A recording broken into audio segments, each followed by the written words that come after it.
This is a little story about my uncle, Uncle Marvin. Marvin Hobbs.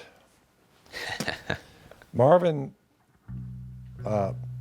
trapped mink, steel traps. Trapped mink and sold them. Times were hard. He was a hunter, fisherman, one of the best. He was great at cooking, great cook,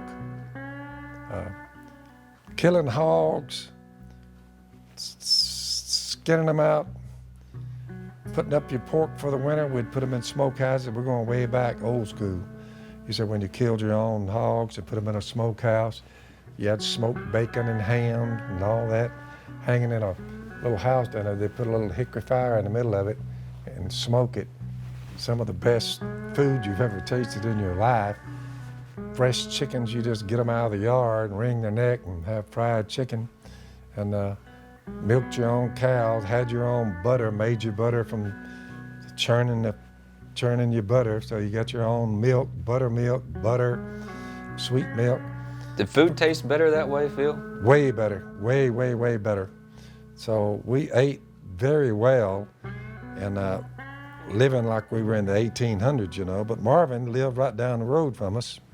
He took one of his daughters out there, my first cousin, and he had boys and girls in the family. Marv, John Paul, Mac were three of the boys. Let's see, and about two or three, about three sisters. So anyway, he walked out there one day and he told one of his daughters, he said, "You see where I'm standing here?" I think it was Carolyn, my first cousin. He said, you know, look where I'm standing. He just walked out in the backyard and he said, "Don't forget where I'm standing right here." And she said, "Well, Daddy, what are you?" He said, "Just look where I'm standing and don't forget this. Don't forget this spot." Well, that's all there was to it. Several years went by. He finally passes away, passes on to the other side. A couple of years after that, one time they were at the supper table. So this had been several years since he walked her out there and said, "Don't forget this spot." Several years later, after he had passed on, Carolyn, my first cousin, told her brothers, she said, Mac and Marvin, them, she said, "You know, I just thought of something." Said, "One day Daddy took me out there in the backyard and he was standing over there, not far from that little old green tree we planted, and he told me, 'Don't forget that spot where he was standing.'" Of course, my cousins, the guys, they said, "You remember where he was standing?" And she said, "Yeah, I think I can go right to it." They said, "Well, let's go out there and look at it." So they all get up from the supper table and they walk out there. And she walks over there and she said, "He was standing right here." And she said, "He said to me, 'Don't forget this spot.'" Well, my cousin looked at each other and said, "Well, reckon he buried something right there or something." So they go get him some shovels and they start digging a hole where the girl said, "This is where he told me, don't forget this." Well, they get down there a couple of feet, clink, clink, clink. They hit something and they come out with a big old pickle jar, I think they said it was, with a lid on it, with $40,000 in it. Of course, they all gather around that jar saying, "Whoa." Well, then they got to looking at the rest of the backyard and they're thinking, "I wonder if there's more of this scattered around out here." He never was much for banks.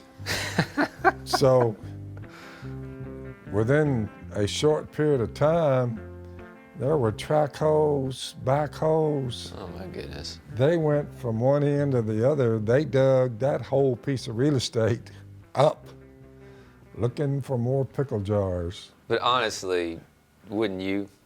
I mean, Yeah. yeah. 40,000 in a jar? Yeah, so they dig and they dig, but that was all it was to it, that one pickle jar with the 40 grand in it. They all split it up, and but they didn't find any more. He was the one, my Uncle Marvin, when he was about, if I remember right, he was about in his 50s. Remember, all he'd ever done was trapped, hunted, and fished. Well, he got real sick, and he finally got bedridden. Well, you know, Marvin was the type, he didn't go to doctors. No, he didn't believe in doctors. So, no, I ain't gonna go to no doctor. Well, they waited till he got bedridden, and Aunt Irene said, we got to gather him up and get him up out of the hospital. He ain't gonna make it. So he had really gotten sick. They take him up there to the clinic. I think they get him down to Shreveport, and they x-ray him, looking at him, and they found a mass of something in his appendix. So they questioned him, what do you do for a living? We found what looks like, we don't know what it is. It's just a lot of little, there's something in your appendix. So look, they do surgery, open him up, and they open up his appendix, and out comes a whole lot of lead shot BBs that come off of shotgun shells that he'd kill all them squirrels. He'd eat the squirrel, and every once in a while he'd ingest a pellet, lose a few teeth, you know, just kind of gum it and swallow it. Well, you got a BB in you. Well, he had so many that they had gathered up in his appendix, and Uncle Marvin was dying from lead poisoning. That's what had happened to him. Good night. So they get the lead out of him and sew him back up. I mean, he makes a remarkable comeback. And after that, you know, he lived through putting the pickle jar out there and all that. He lived 25, 30 more years and died of old age. But the lead shot, just so you'll know, is not good for you, that's for sure. So as many ducks and squirrels I've eaten, I've probably picked up a few, but now they've changed to steel shot. And, you know, predators had killed them too. So they did away with that. That was a good thing that they did. And now everybody who hunts ducks shoots steel shot. It falls in the water out there, but it's small and it just rusts away. It's gone within, you know, not a long period of time, just rust out. That just to show you, for you folks maybe who eat wild game, make sure you don't swallow the pellets, but now you'll be okay because it's steel pellets, it wouldn't bother you. But that was the story of Uncle Marvin Hobbs. A couple of good little stories there. How'd Uncle Marvin did he just, when he was chewing on the lead bullet, did he just think it was bone? Well, possible, plus he just might have, you know, you get real hungry, you might not chew your food as well as you should. Probably too, you know, he had a few teeth missing. Well, if you're just eating lead, your teeth wouldn't hit them because you don't have enough teeth to hit them. So you'd be hitting the soft spots, your gums, where you couldn't tell there was a lead shot there and you just swallow it. But he ate a lot of wild game, so that would be another thing too. That you got to remember, that's all they ate, the Hobbses down there.